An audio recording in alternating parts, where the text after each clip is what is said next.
evening. Welcome to the Sanctum Secorum podcast, where we plumb the depths of Appendix N as it pertains to the Dungeon Crawl Classics role-playing game. We're back, and we're here to help you serve these literary offerings at your DCC RPG table. I'm Keeper Jen. With me tonight are the awesome Keeper Marc. Greetings. And the amazing and, loud Keeper Bob. Hello. Okay, no slights intended, I promise. Well, tonight we're going to discuss a book that obviously appears on Appendix N, one of the original versions of such, and it is by Poul Anderson. We are going to be discussing The Broken Sword. The book tells the story of Skaflock, elven fosterling and originally son of Orm the Strong. The story begins with the marriage of Orm the Strong and Elfrida of the English. Orm kills a witch's family on her land and later half converts to Christianity, but quarrels with the local priest and sends him off his land. Meanwhile, an elf named Imric, with the help of the witch, seeks to capture the newly born son of Orm, and in his place, Imric leaves a changeling named Valgard. The real son of Orm is taken away to the elvish lands and named Skaflock by the elves who raise him. As the story continues, both Skaflock and Valgard have significant roles in the war between the trolls and the elves, as things escalate until the restoration of the Broken Sword. Dun, dun, dun. I don't know about you two, but I went into this with a little bit of trepidation after things like Three Hearts, Three Lions, or the one that we were going to do as a book, but we ended up doing as a movie. Sorry, the Puff Puff Pass High Crusade film. Yeah, no, that was Monty Python does Poul Anderson. Yeah, that was a well, mistakes were made, lessons were learned. For my part, I thought it was an interesting book. We were just discussing before we went live about which version we had actually read. And Marc, which one did you read? I read the reprint that was made in 2002, which restored the original 1954 version. And there was a version that was published that had a forward by Lynn Carter, which Poul Anderson, which is what you and Jen read, and that version it was done by the author, right? It was done by Poul Anderson, and he, I think the changes were like to the forward's point, make it more readable, right? And so there was some comment that I saw from Mike Moorcock when he was comparing the version, saying that the second version was his lessened the work in his mind. So I was kind of curious, just in terms of, as we go through it, we might see some things, but it may just be that it's all in the small textual changes between. It could be that the aliens aren't subtitled. We weren't going to discuss that, Bob. No, the part that I really enjoyed was that in the foreword, because there's the introduction by Lynn Carter, and then there was another foreword in the version that we had read, stating that thanks to Lynn Carter and team, it had been republished again and was made more accessible to the public as far as reading capability. But he also mentioned that he isn't this author anymore. He's more like the author of Three Hearts, Three Lions now. And I was like, oh no.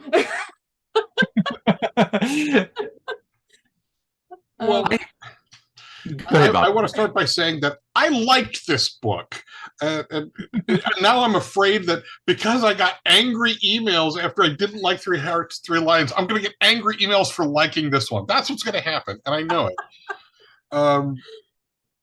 Probably. I mean, this was published in 1954 and falls under Poul Anderson's category of magical realism, where he tried to be fairly accurate with setting and reality, except for the stuff that wasn't, right? which to me would seem to be fantasy, but no, it's magical realism. But I really found like the weapon descriptions and the combat very interesting and fairly realistic, and that might have something to do with, at least according to his obituary, Poul Anderson was a co-founding member of the SCA, along with his wife and his daughter. Of course, the SCA was the brainchild of David Thewlis, Ken de Maffei, I think, and author Diana Paxson. So he didn't create it, but he was a co-founding member. And so, I mean, this is a guy who was all in, right? He was all in on his Norse mythology and Scandinavian heritage, apparently, because that's pervasive in the version I read. Well, and the nautical scenes I thought were a refreshing change from just horseback charges, and it got me to thinking about some of the history of Poul in the beginning.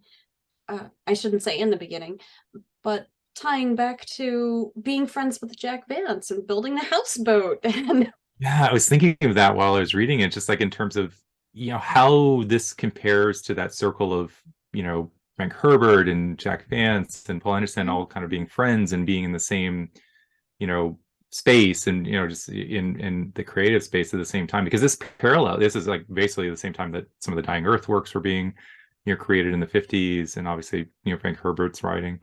I came to this with very little knowledge of the story, which was actually, in the end, I think worked to its advantage. And I like the book too. I was not expecting this sweeping epic that I would compare to, less comparison to Lord of the Rings, but it's very much like a Tolkien-esque thing, but it's much more comparison to the Silmarillion, right? In this term of like, it seems to span history and ages, even though it's contained within basically like a year's time of real time. But this magical realism effect is, it could be ageless, right? Because of the things that are referenced in the novels.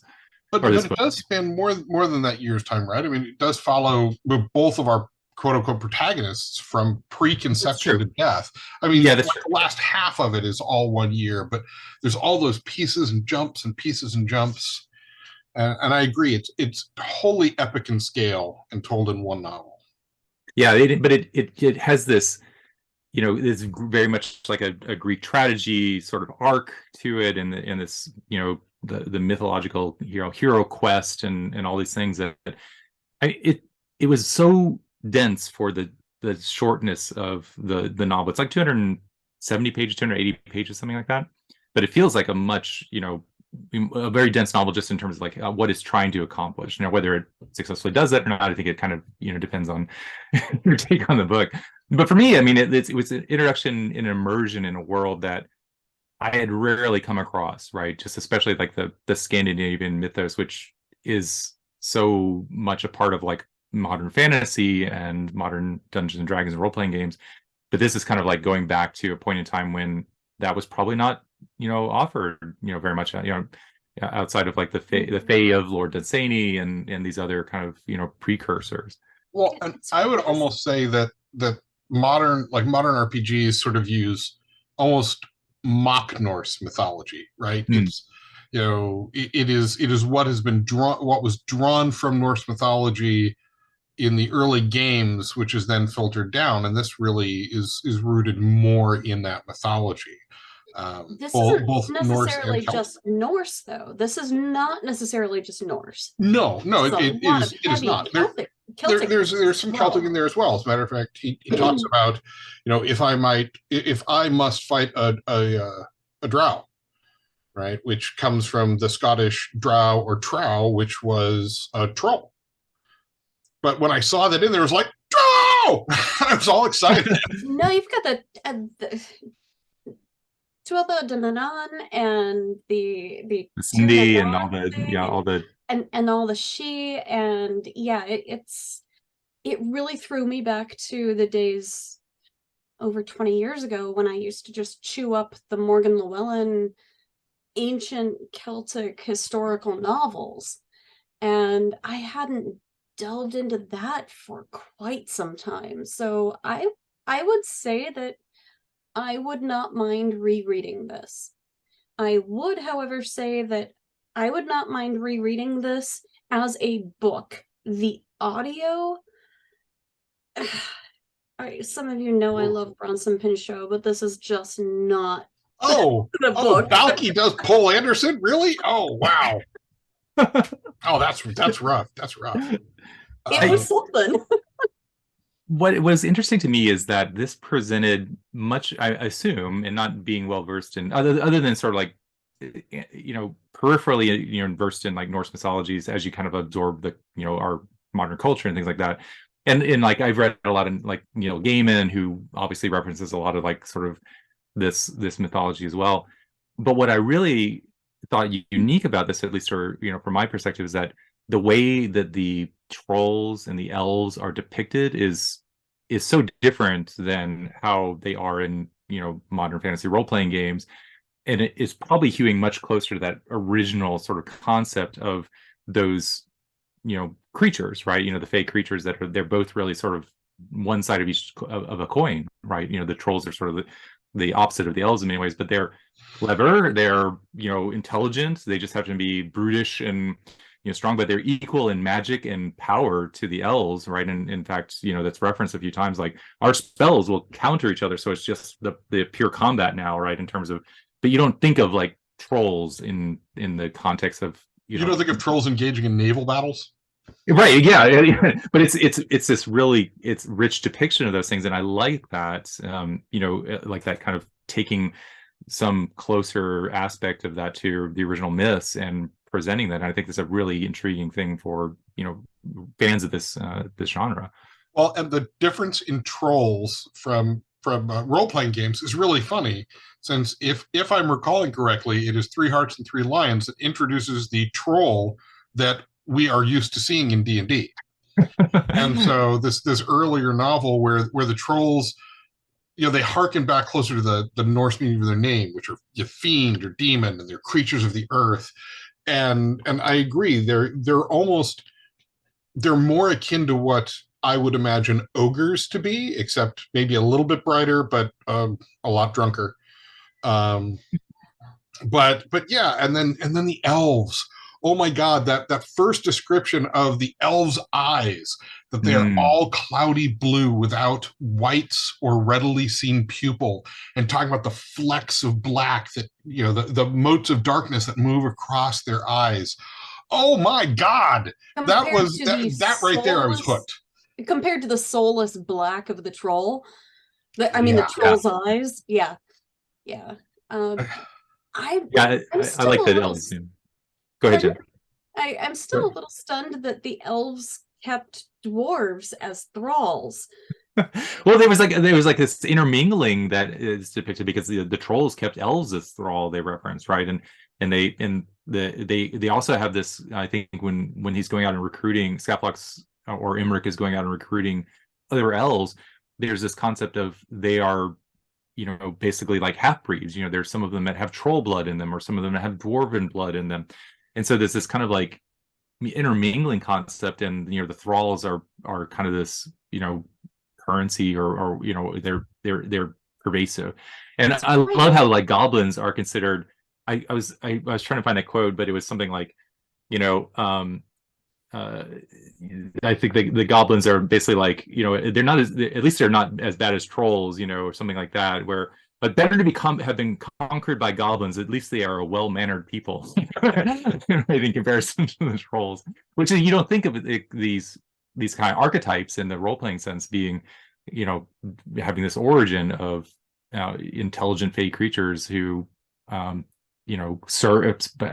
service, or fight alongside. In the case of the trolls, the goblins, they recruit them as allies, and they're good warriors, they say, which is this kind of weird concept too.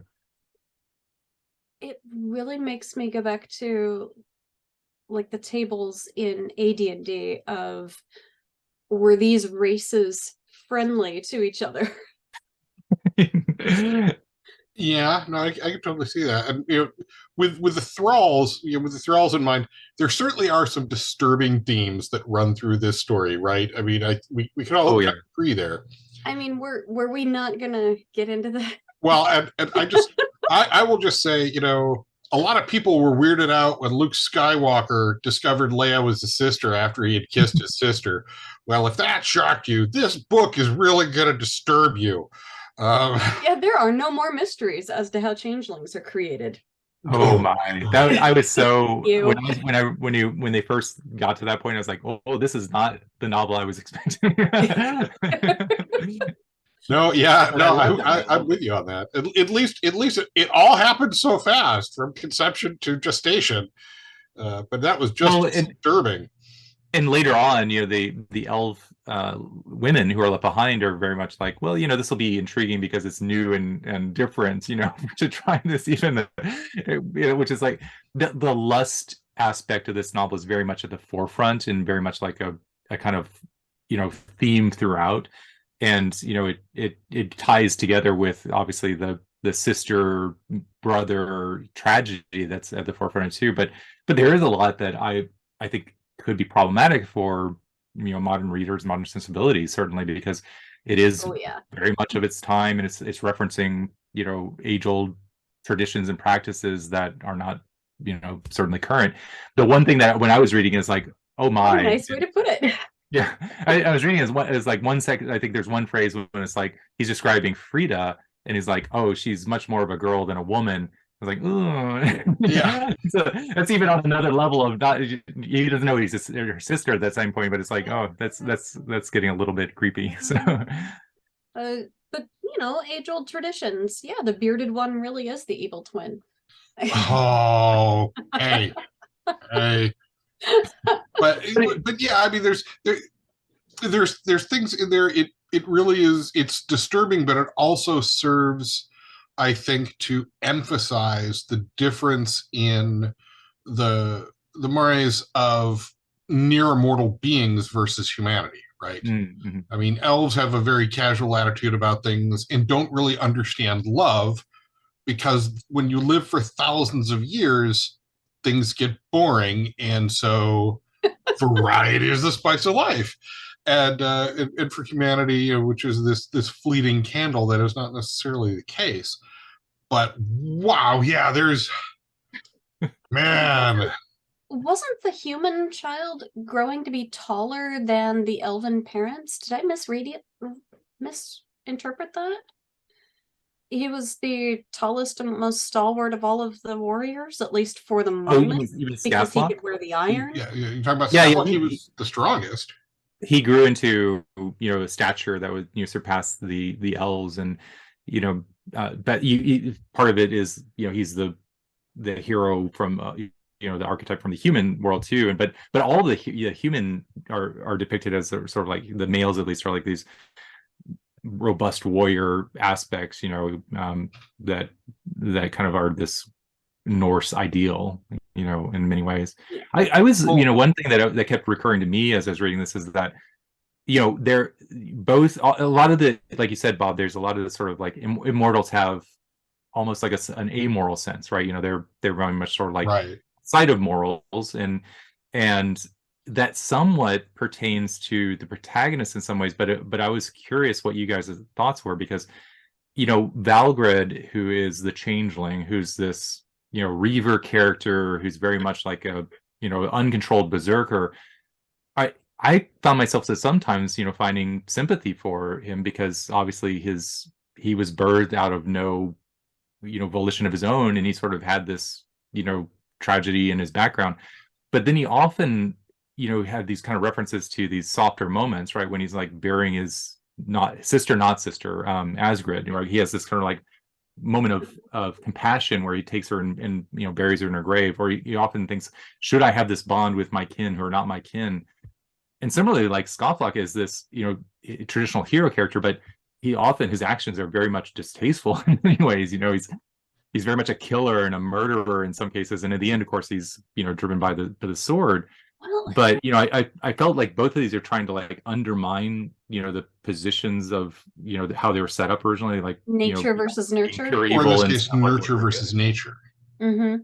Right. The humanity rubbing off on the changeling, and the Yeah. thinking of the Fae rubbing off on the mortal. And talking about Scofflock, though, I mean, he is described as essentially, the most powerful among them. There's a portion where he is the only known person to have slain a troll with his bare hands. And one of the Sidhe actually compares him to Cahulin, right? Not since Cahulin has there been a hero of such power. And so he really is like the best of the best among mortals. Vance agrees. Yes.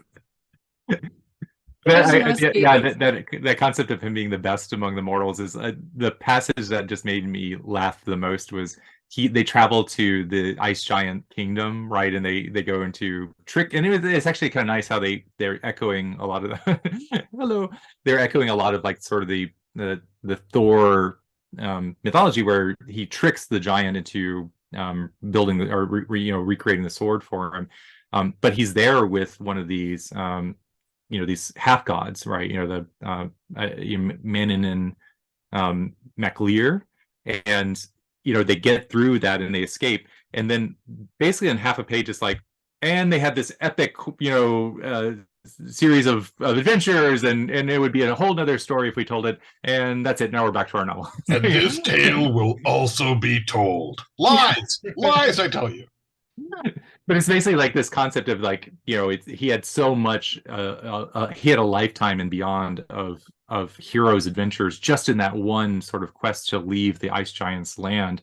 And it's, beyond the scope of this story to tell, but it gives you the sense of like how much of a hero he is set up in the whole mythology that's being referenced. Yeah, it was. Right. See, the synopsis we got tonight was nothing like the initial synopsis that I had been looking at online, which was about Thor breaking the sword so that it could not be used to strike at the roots of that Celtic tree I can't pronounce. Yes, Griggle.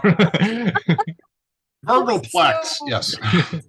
So they, this human child kidnapped and raised by elves has to persuade the ice giant to remake this, or to make this sword whole again.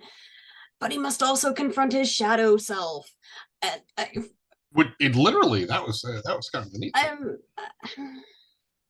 I don't remember seeing Thor. No, but just but the destruction of the sword is mentioned by Odin, right? I mean, Odin's like, yep, Thor broke the sword. Sorry about my kid. Yeah. And but I needed to remake it so I could give it here so that Ragnarok wouldn't be started, because otherwise that's why I've got to take it away from him too, because otherwise he'll keep killing all the trolls and that'll start Ragnarok. We're not ready for Ragnarok yet, so I'm going to take it away. Oh yeah. I like how the giant gets excited about Ragnarok. It's like, oh, I'll make the sword Ragnarok. Yeah. Well, and that's the other thing. The elves, the trolls, the humans, they all understand that at the end of the day, they are pawns in the hands of the gods. And the gods certainly appear and don't disabuse them of that notion. Well, there is this kind of alternate view of man as well, because there's very much the view of man who's indebted to the Norse gods or the traditional gods, but all throughout the novel, there's this reference to and the impact of the white god or the white Christ, or how that has a power over all of these old gods and the fae and the elves and the trolls. And it's this kind of interesting contrast, because throughout the novel, all that's presented as this all-powerful thing, but it's very much an unattractive thing too. Like, Freda doesn't want to go back to that because it's this sort of like, oh, I'm shackled now to the priests and their sort of litanies and things like that. Or the church is a very poor comparison to the castles of the elves and things like that. But it's always with this sort of like, that true religion or that religion is superior to anything that we are talking about at this point, and everybody knows that as well. Well, and they even ask, like, okay, so Ragnarok and the end of the world, how does that factor into this new god? They're like, we don't know. We don't know. As a god, I'm not sure how that's going to play in. I don't know what he's going to think. It's just going to be there. Mark, didn't you have something in your notes about another Trinity or something? Yeah, I think there was an interesting thing that basically men, and Bob, you were talking about this, like how men are, and the immortals don't have like love, right? Is kind of how it's presented. But men, I think Emmerich at one time tells Skaflock that fear, defeat, and love sickness are the three ultimates of human life, and those are all unknown by immortals. Although Lena, I think at the end, or Lita, kind of, goes and says, "Well, love, actually, I had love too." But the other thing that was compared against that, or contrasted, the other three things were the three powers which gods nor demons nor men can stay, which is the white Christ, time, and love. And these kind of ideas that the witch has to use one of those to basically get her revenge, and she can't use the white Christ, because the white Christ is, beyond the scope of all these things. And time is this thing that, also can't be altered, but love is the thing that she can affect. And in fact, that's how tangled, Skaflock gets with his own sister. And the love for the Orm's siblings is what dooms them as well, because Valgrod has this sort of hate relationship built on the love that they fostered, and his mother didn't show for him. And I see Offensive Titan has redeemed for a random joke or random fact. So I will shoot out the random fact that when Karen Anderson, Poul Anderson's wife, was asked how many books he had written, she said they lost count at 100. So, nice. Right, you lose count of your books, but yeah. So there's an interesting and random, well, quasi-random fact, I suppose. He's very prolific, yeah. Yes, he wasn't Asimov prolific, but he was prolific. If you thought this book was weird, check out some of his sci-fi. We can't even show you the covers on Twitch. And I've got to say, one of the things that really hit me when they started talking about they were going through various people from various places, and they mentioned Flom of Orkney, and my brain immediately went to Lloyd Alexander's Prydain and Flutterflom. And I was so excited that I saw that like right after weird blue-eyed elves. There's just so much fun and cross ties to different mythologies in here, and that's the thing, right? When we're talking about the morality of or the amorality, right, of the immortal beings, you find that essentially in the beginning of a lot of religions, including the Old Testament, where they're like, oh, well, Noah's daughter said he's drunk and he's passed out. Whoa, hey. Okay. I'm gonna put flag on play. Early form religions tend to have some shocking stuff, and so too does the broken sword. How about that? So we've decided we're not going to stat up Ragnarok. Maybe we should talk about some other things to stat, Bob. that sounds fair. Well, since we've talked a lot about the elves, boy, Norse pronunciations are I'm gonna butcher them no matter what, but I think it's the Yosalsvar, which is the light elves of Norse mythology, who are definitely very different, of course, from the Celtic She, and that is of course who our story primarily revolves around.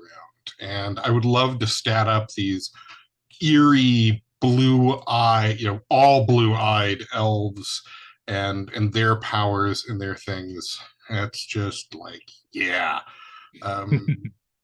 Maybe a berserker class. Mm-hmm. I mean, technically speaking, in DCC, there is the critical result, which is battle rage, which allows you to burn points of personality for an additional D12 damage, which is pretty awesome. But perhaps a berserker class has some sort of deed-die trade-off that allows them to voluntarily enter battle rage, although maybe not leave it. And it would sort of go hand in hand with how in the story afterwards is just exhaustion, or even if the battle went too long. I like that, right? And in game terms, it's normally, I go berserk. Oh, the battle's over. I might accidentally hit a friend. I stop going berserk. And this one's, I go berserk. Oh, crap, am I tired? I dug that, right? And this is the Berserker Gang, I think is how he referred to it. Yeah. When you said that, Bob, the one thing that came to mind is Harley Stroh's write-up of the Kith class in the Purple Planet, there's an aspect of that being sort of like a more marauder, and I think you can burn personality to augment your damage and your things like that. So that's definitely kind of a good reference for another type of marauder class. I liked the magical bag of wind, which is something I've seen expressed in mythology before, not just created here in the Broken Sword. I thought that was kind of nice. Obviously, right, the black sword that gives new meaning to Bane weapons.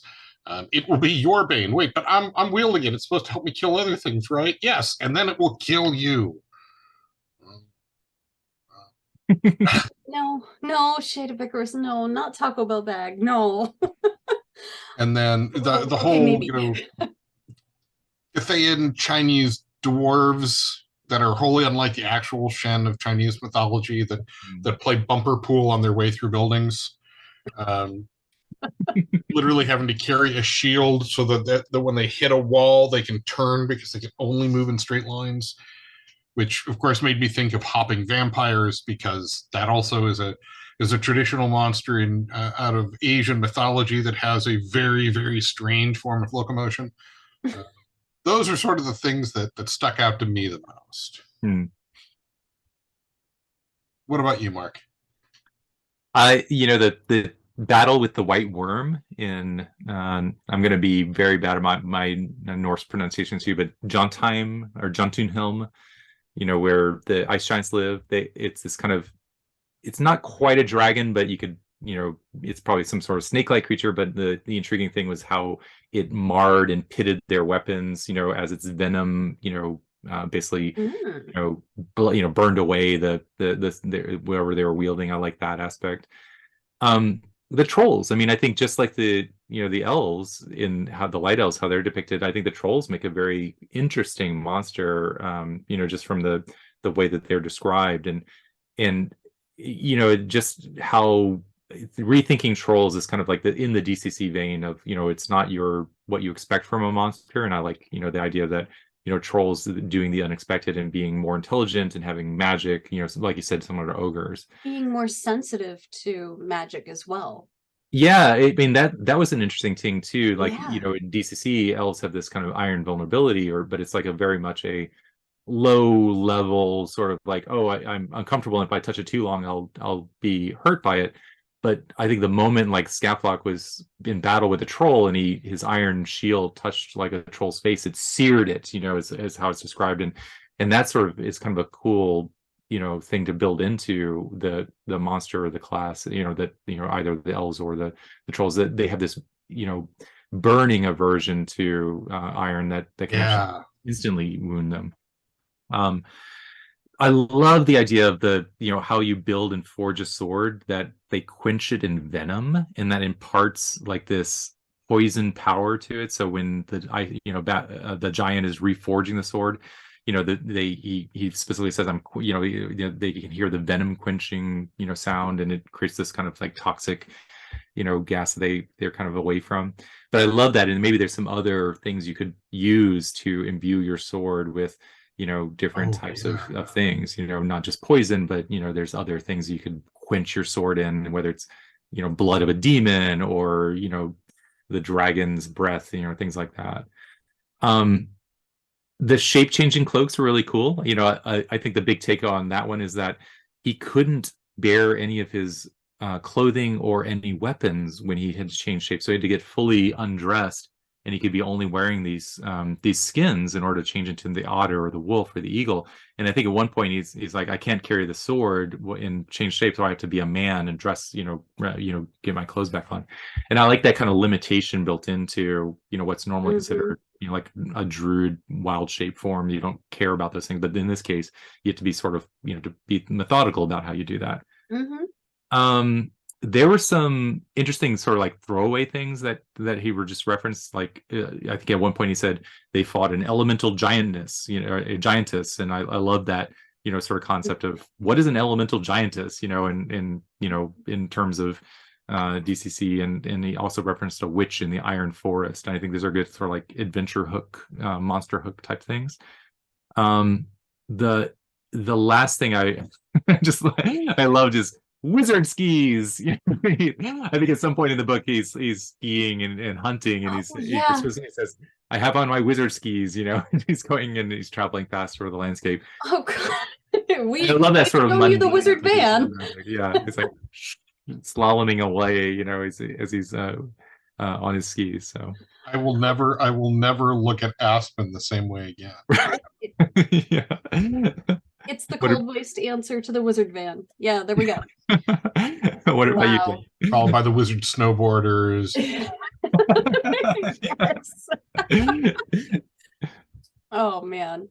Well, of course, I wanted to look at those chants and the lullabies and even the mad ravings of the poor troll woman who had been imprisoned for 900 years for nefarious purposes.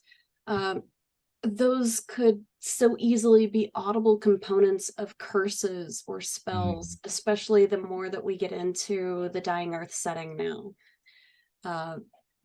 And keeping in mind that all of this will come into play at the end of our episode, I would love to start up the 8-legged horse that is ridden during the wild hunt.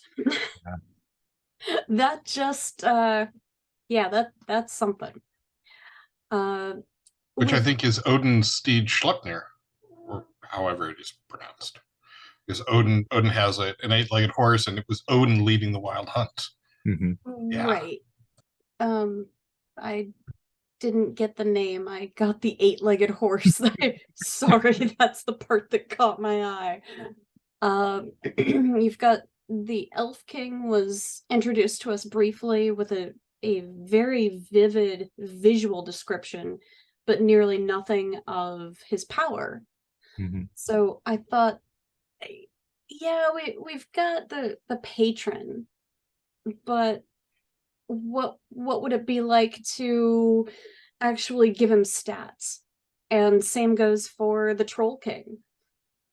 So I thought that could be a fun dual facet of NPCs, perhaps. Yeah, we get to see much more of the Troll King than we do the Elf King, and it's he's an interesting character for sure. Valgard himself, the changeling. What kind of stats would a character like that have with a bloodline like that, right? And I just love the idea of familiars that can change forms like the witch had. Oh yeah, the bat that was a rat. It was a rat. And that, but there was the bat that was a rat, they said at one point, or the rat that was not a rat. After spending time as a bat, yeah. Exactly.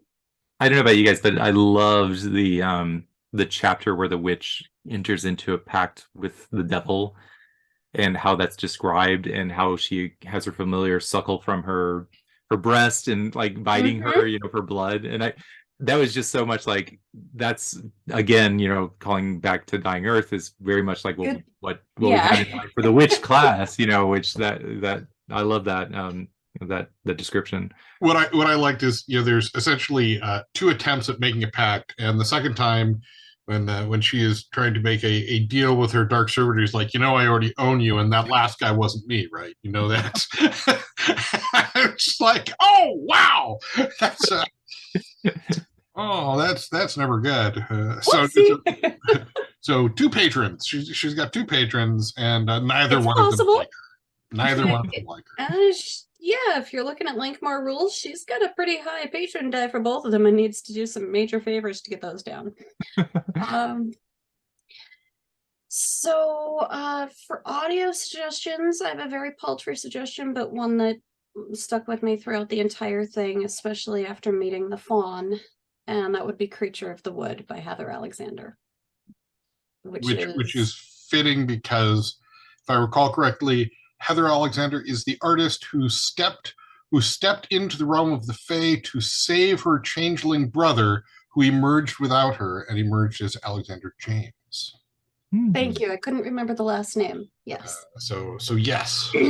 But if you're looking for the actual recording, it would be under Heather Alexander, unfortunately. Yes. We'll be on the Spotify list. Yes. How about you, Mark? I had a pair.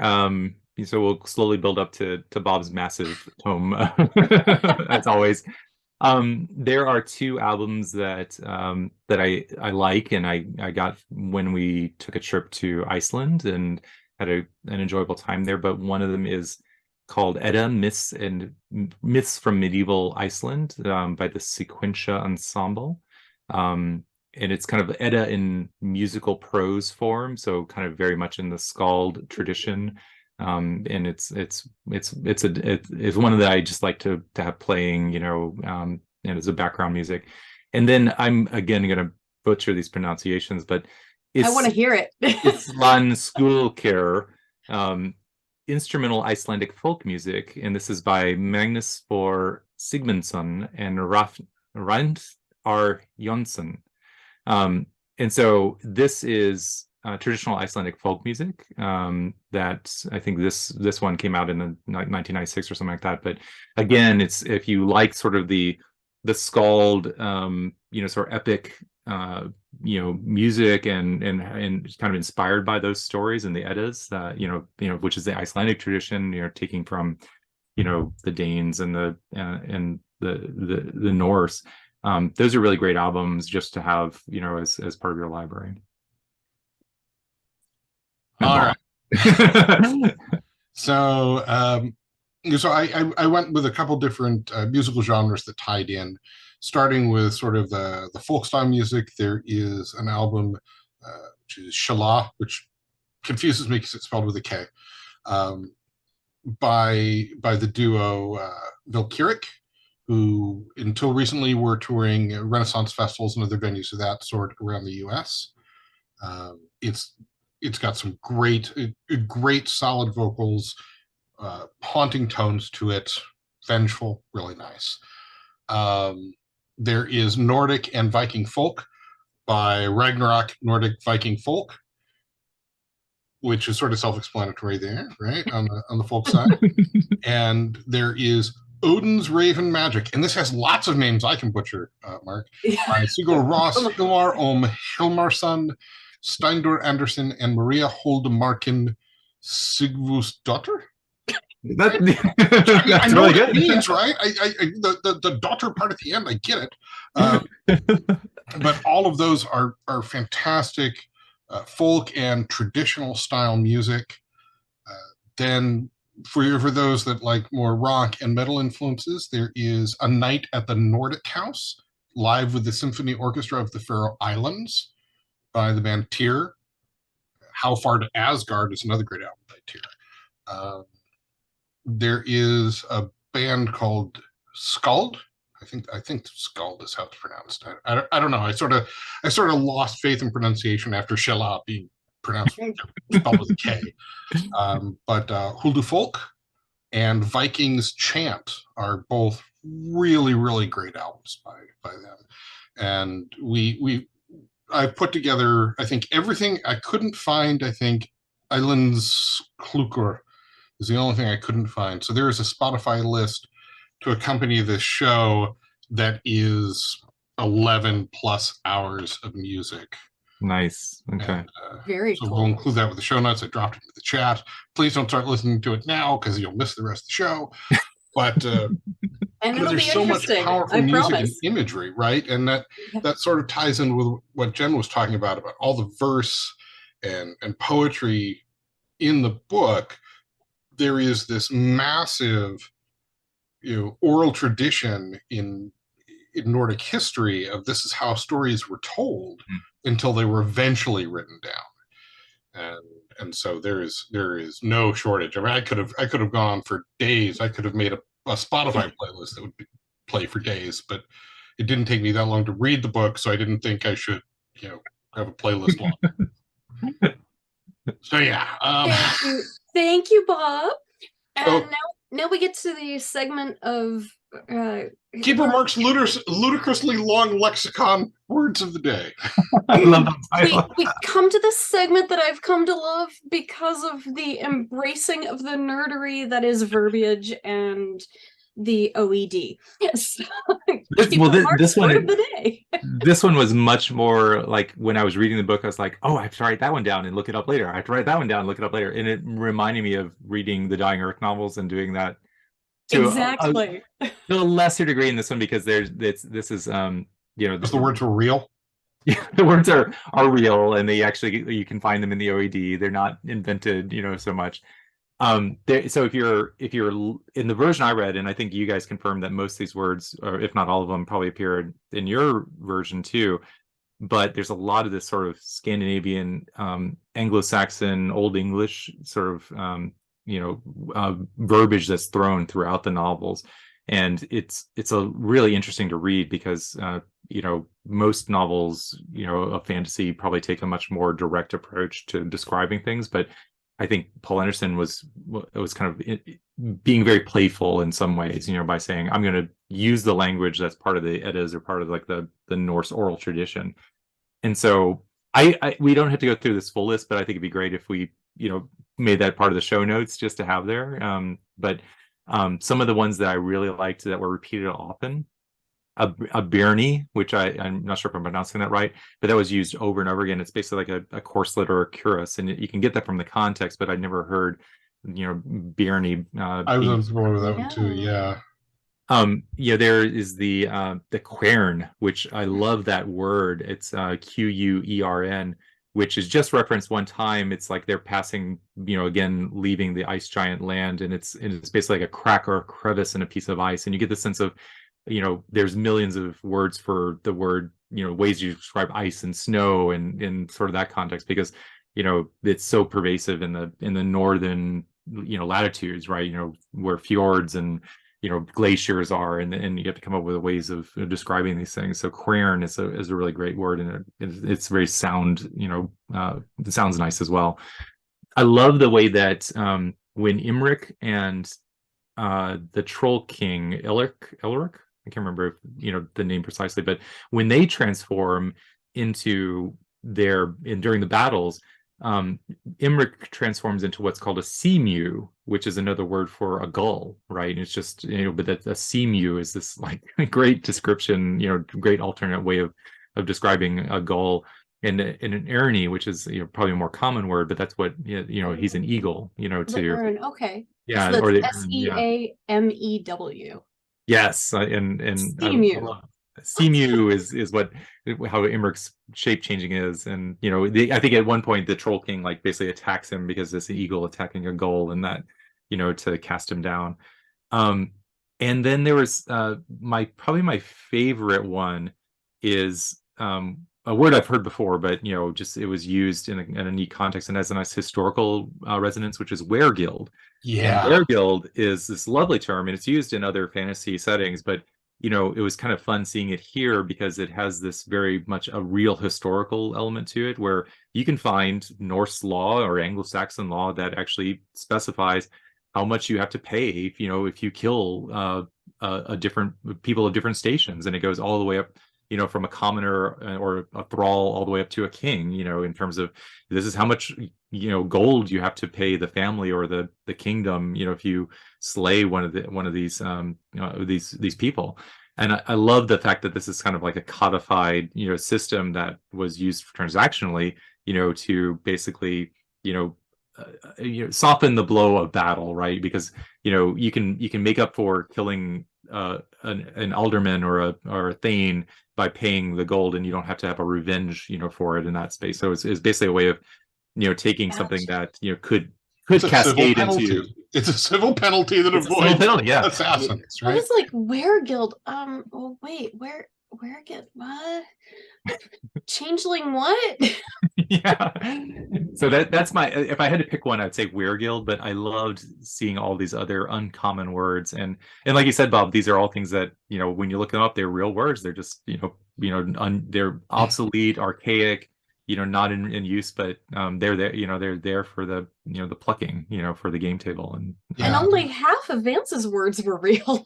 Right, that's true. Yeah. Yeah, they sort of made them backwards compatible with the Vance Lexicon, right? Exactly. which is one guy going insane trying to figure everything out from context. Right.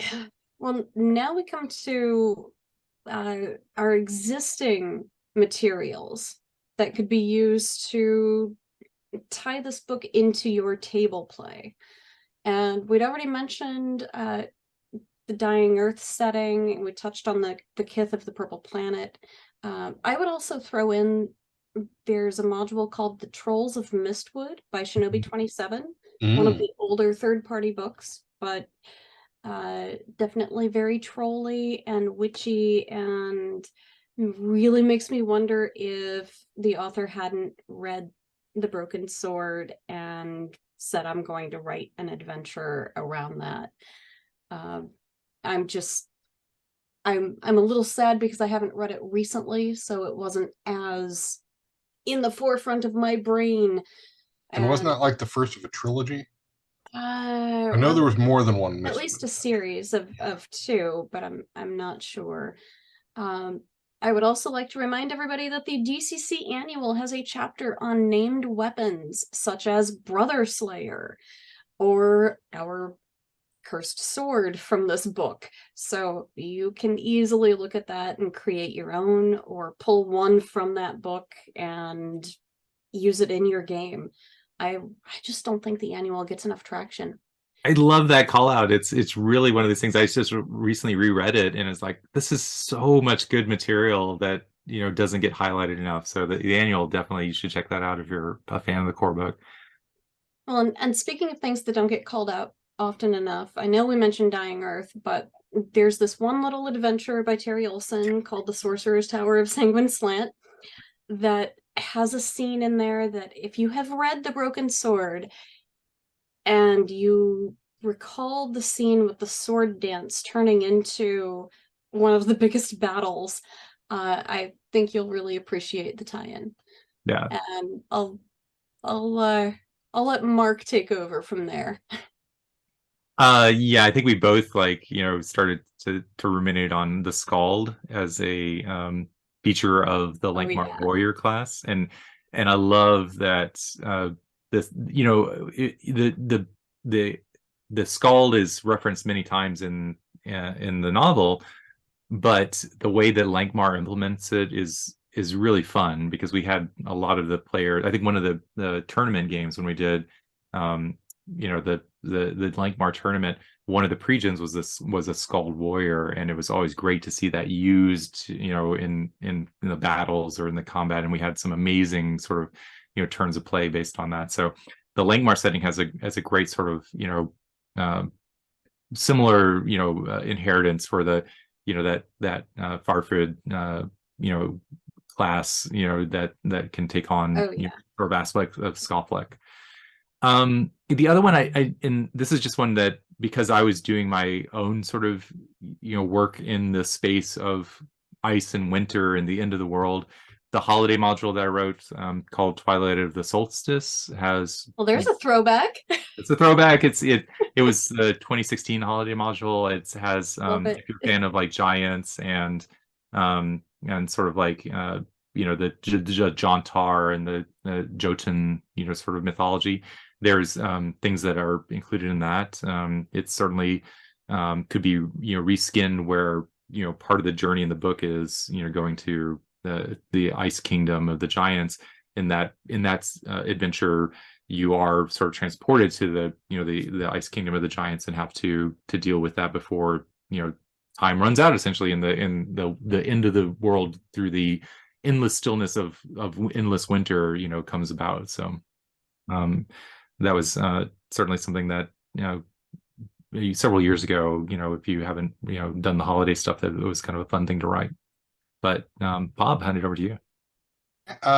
Well, speaking of holiday modules, right? The Old Gods Return by Michael Curtis. I love that adventure.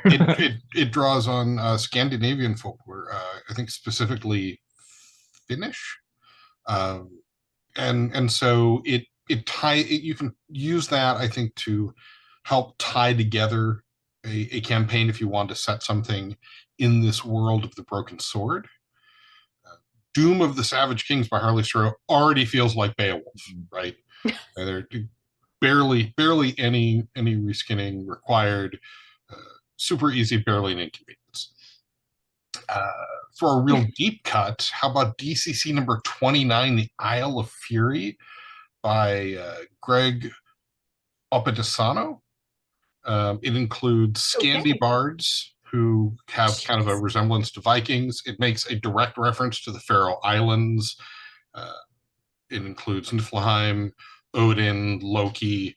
It's all in that. There's all sorts of stuff in that vein. And then there's some really deep ones here.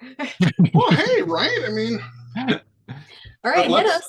Let's talk some cool third-party stuff, right? I mean, yes. Ed Stanek and Reorgan Games? Reorgan. There we are. See, it's just pronunciation tonight, especially. There's 2 books that I would suggest. There's Tribes of the North, which, despite its title, is not necessarily a Viking book, right? It is a barbarians book. There's the Vandals. There's all sorts of barbarians in there, but certainly would be of great interest.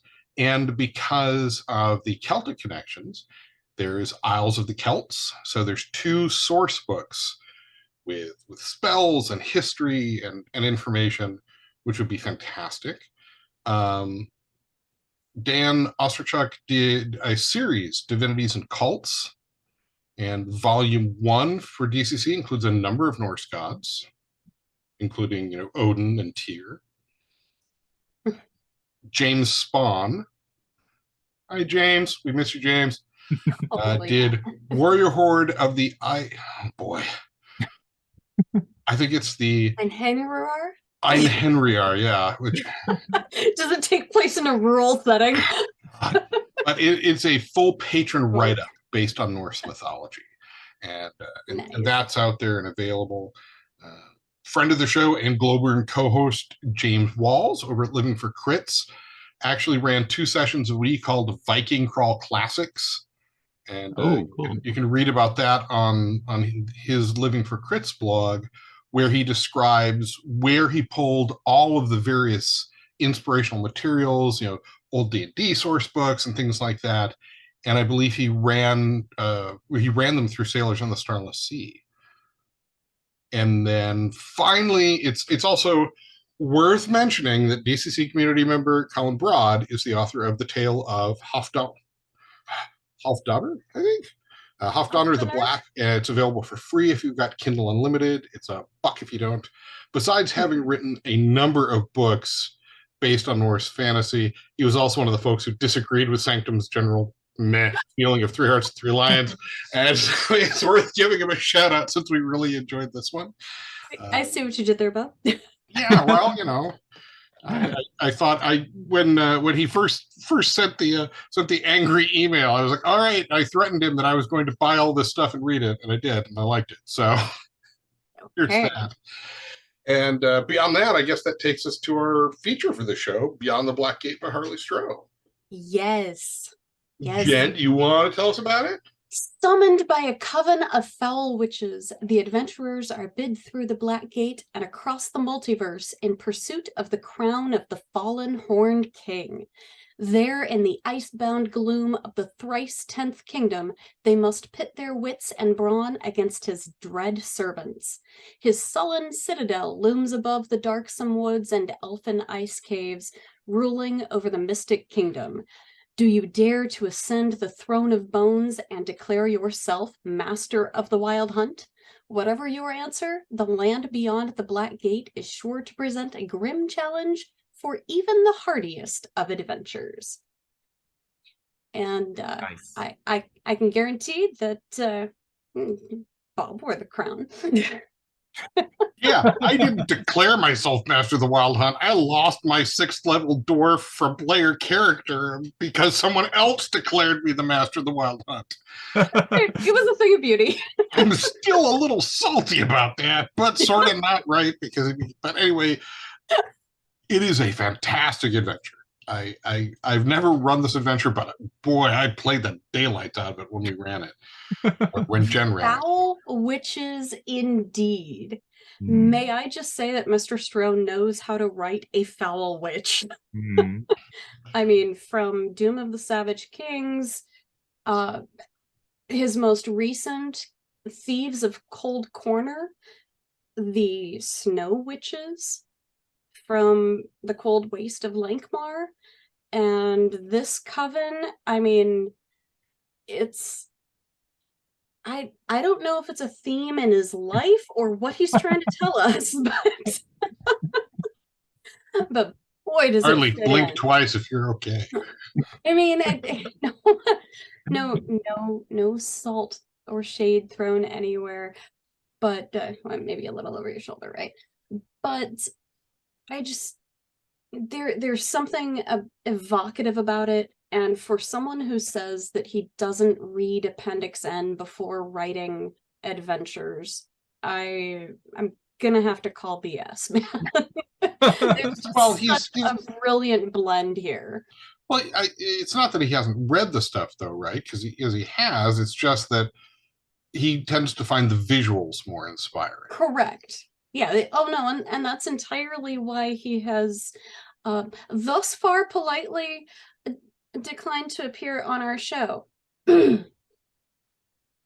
That's all I'm saying. Just have to get him really drunk on tequila at Gen Con. Well, we should have had him for the the movie show. Paul Anderson's, he would have loved that. Oh yeah, you were just looking for someone to suffer along with you, right? Because I mean, maybe I've got to say that this entire adventure feels like it's set after an invasion from Jotunheim, with the weird three-eyed frost giants, but it reminded me of sort of England after being invaded by the trolls and the broken sword. There's sort of that kind of creepy parallel, but oh, absolutely, bigger threat.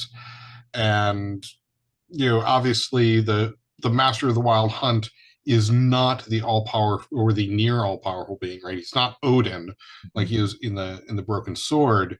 So bringing him down a level so that these giants can pose a serious threat really feels like something straight out of the Poul Anderson book. I loved it. And the adventure certainly allows a judge to bring the wild hunt into their game in several different ways, including by removing powerful PCs from the party and making them into a patron, yes. It was never my intent, trust me. I'm so torn. It wasn't my intent either. That was the thing, right? It was a different character who decided to go a wholly different route, and all of a sudden I was no longer a PC. Okay, so Mark, what was your takeaway? Well, this is the reason that I sort of gravitated to this adventure is that I'd never played it, never, it was one of these adventures that, because it was a higher level adventure, and this is a 5th level adventure for folks who are may not recognize it. It's one of these things that you don't get a chance to play very much because so much of a DCC is introductory or focused on the 1-2 level adventures, and it's one of these that deserves highlighting just because it is a Harley Shore adventure. It's one of these things that anytime you get a Harley Shore adventure, it's going to have like you said, this kind of richness to it. And I think how I came across this adventure was, and I sort of came after the wave of initial DCC adventures. So this one was probably before, I think it was before, I was introduced to DCC, which was, I think I started coming on when Frozen in Time, was published. So it was a few modules after this. And so it was nice to go back and read again, some of these classics, you could call them, and kind of highlight them. But this one in particular, because it has giants. And I always loved that there's not a whole lot of instances of giants in DCC adventures. I Those think are terrifying. Well, yeah, and there's some in his 8th level adventure. I'm forgetting the name now. The oh gosh, it's a great one too. But Colossus Arise. The Colossus Arise, right? So there's like giant like creatures and titans. The Colossus, the titan, that arises at the end. But I've always been intrigued by giants because they're obviously against the frost giants and and the classic D&D adventures, going back to some of the source materials. I think that Harley did a great job of doing a DCC style of that and making it weird and making it challenging, and in kind of you're not just fighting giants in a cave, you're fighting for the crown of the the wild hunt, and you're traveling to like this distant land and being transported there and having to like, you know, use your wits. So it is a great adventure. I just as a judge reading it, it's one of these that after I read it, I just want to run it, you know, and just and get into it. And so definitely worth highlighting is kind of the classics, you know, that were part of the original DCC you know, line way back in the beginning. Yeah, and yeah, that does put things into perspective. This was number 72 and it started at 66.5, so it really Right. was one Yeah. of the early ones. Okay, well, so what do we say at that point? Thanks for the memories, Mr. Stroh. No, that sounds really morbid, actually. Strike that, Bob. Okay. Looking at the clock here and our Twitch mistress tapping at her watch. We should just remind everyone really quickly that for our 50th episode, which was the last one where we had the Dark Master on with us, we did something truly special, which was a drawing for one lucky listener to receive the last unclaimed copy of the Shrouded Grimoire, which is number 10 of 10. Compiling 5 years worth of foreboding magics and arcane lore, this library contains 37 new spells and 13 new patrons to bring to your DCC RPG table. And where could this secret text be found? In none other than the Sanctum Secorum's very own. Dun, dun, dun. Rise, Closet of Mystery. Thank you. To enter, one merely needed to drop us an email with their favorite Appendix N story. After all, we need suggestions for season 4, which is coming up after this one, right? After season 3, yeah. Yeah. We're in season 3 now. That's what I was trying to get at. The favorite stories, ranked in no particular order, came in as 9 Princes of Amber by Roger Zelazny, Bazaar of the Bizarre by Fritz Leiber, The Dying Earth and Kugel Saga by Jack Vance, Empire of the East by Fred Saberhagen, The Hobbit by J.R.R. Tolkien, Red Nails by Robert E. Howard, and a Dark Horse entry for Armor by John Stakely. Bob, was that you? It was not. I am not eligible to win, and I already have a copy of the book. So, but obviously, someone who listens to the show. Really? So with no further ado, the lucky winner of the drawing is... Bob, would you like to have the honors? Steve, aka Dirk Gently, with his vote for Empire of the East. Steve is a brand new listener. Episode 50 was his first show. Oh, wow. Yeah. Well, welcome, Steve. Steve's a good name. Yeah. Empire of the East. We may have done part of it, but we could always do more. Mm-hmm. Yeah, we did that on just a few episodes ago, like maybe 10 episodes ago. It's recent. 10 episodes, and yeah, but that's not recently because we were 3 years ago. 10 episodes. Maybe prior to pandemic. I suppose I think it was prior to pandemic. Yeah. Ish. So thank you to everyone that entered. As a reminder, the Sanctum Secorum Reading Room has monthly drawings as well, and that is the show every other 2 weeks of the month, usually, where we give away all sorts of vintage sci-fi and fantasy. Well, we've relaunched the Sanctum Secorum Companion as Sanctum Secorum Quarterly. Our first issue is absolutely massive. It includes new monsters and magic, reviews, rules discussion, comics, and a full-blown adventure based on Tower of the Elephant, Pillar of the Pachyderm. As always, it is available totally for free on DriveThruRPG, and we're always looking for new content and contributors.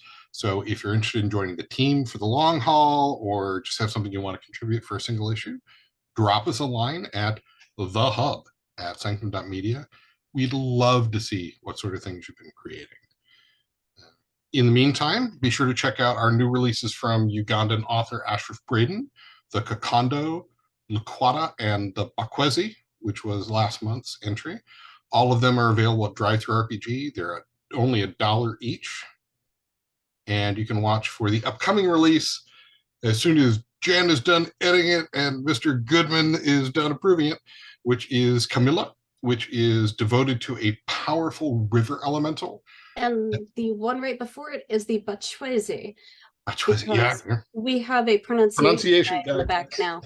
You're welcome. Back to the nerdery. The Kakando and Laquata are both monsters and include new mighty deeds and weapons. Bachwezi is a complete playable class. So, and then and I was going to say, if you are interested in contributing to the Sanctum Secorum Quarterly, and you've always wanted to have something edited by yours truly, now is your chance, because it's not happening anywhere else at this point in my bandwidth. That is totally fair. If you're enjoying the show, please comment on the podcast or help us by posting a review on iTunes and now on YouTube or Drive-Thru-RPG for you zine fans. The ratings and reviews, they really do help with the algorithm. All hail the algorithm, which helps new listeners find the show and find the community. And you can join us next month when we discuss Lee Brackett's tale, The Hounds of Scathe. I'm a huge Lee Brackett fan, so I'm really excited about that. Any last thoughts, Jen, Mark? Well, as somebody just asked in the Twitch chat, we're doing the Red Nails episode from Howard in 2 weeks. Yeah. Same time, same bat channel. Terribly sorry, there was no way we were getting home in time, and we were over ambitious with that. Yeah, we were. That is our fault. We'll get home in time on Tuesday to do a show on Tuesday. Sure, it's only a 22-hour drive. What could go wrong? I won't even start with a list. No, not horribly wrong, but just a little bit. But we will be home in 2 weeks, and so we will do that show. And then 2 weeks after that, we'll be doing the Hounds of Scathe, right? Does that math out right? May gets a little funny, actually, because we're doing a total of 3 shows in May. Right, that's right. Oh, yeah, we have the author. Bob. So we are. I don't have it's. As our regular show, our regular Sanctum Secorum show, rather than being on the second week, will be on the third week. So it'll be the third week. The fourth week will be reading room. The second week, I don't have the book in front of me. Y'all are gonna get sick of us, is what we're saying. Yeah, and I feel bad because I don't. It's the show on the 9th. It's going to be a special show, Sanctum Secorum Live, with the author of the book, and that's that's a good enough teaser, I think. Well, I think we can tease that it is a weird Western. That's good too. So May is going to be a busy Sanctum month. Mark, any last thoughts besides May is a Sanctum month? I was just going to say that it was wonderful seeing so many members of the DCC community recently at GaryCon. It was such a fun time. Really a highlight, of the year so far. So thanks for all the folks that came out and played games, said hi, just enjoyed the community, and we don't get to do that often enough, but it was really special. So certainly. Looking forward to the next time that we can get together with members of the community and hopefully fans too. Gen Con. Yeah, if there's anyone out there that's interested in running funnels under the Goodman Games banner, get in touch with me. Yeah. Jen at goodman-games.com. There you go. There you have it. Be very well supported, and it's an easy way to get some experience, for new judges and new players. So and rack up some road crew games. And we give perks for Gen Con games. That's true. Yeah. So you can even sit in the wizard band, maybe. Yeah. We give tangible perks too. Promise. All right, folks. Thank you everybody for listening, and be inspired. Good night, everyone. Good night.